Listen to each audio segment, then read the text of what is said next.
की अभिनेता हो, क्यों नहीं घराना के बेटा हो। तो वो से करे। अरे बताओ ना। अरे हटा ना। नेता हो की अभिनेता हो, क्यों नहीं घराना के बेटा हो। काऊ हुआ दरोगा बोले थाना के। अरे शेर बिरादरी कहल जाला चमराना के। लभर हमार ह चमार वंशी घराना के। अरे जतिये ह डेंजर मालूम बाटे जमाना के। अरे लभर हमार ह चमार वंशी घराना के।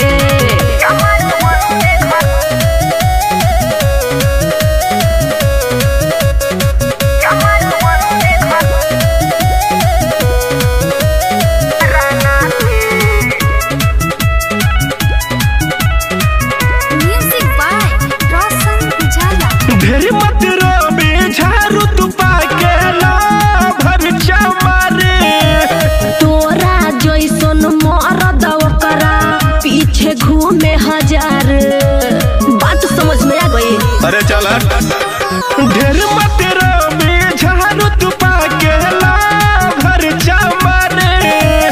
तोरा जैसन मरद ओकरा पीछे घूमे हजार। हमरा गमना बतरा ताना के। अरे शेर बिरादरी कहल जाला चमराना के। लभर हमार ह चमार वंशी घराना के। यही से ढेर बैठा तड़िया। अरे जतिये ह डेंजर मालूम बाटे जमाना के। अरे लभर हमार ह चमार वंशी घराना के। बुझाइल।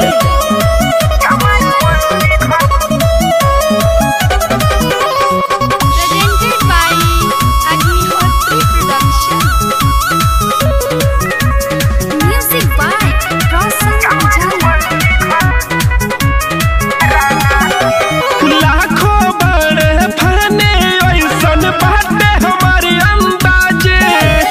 गोविंद अक्षय के आगे जोनी बनी है रंग बाज।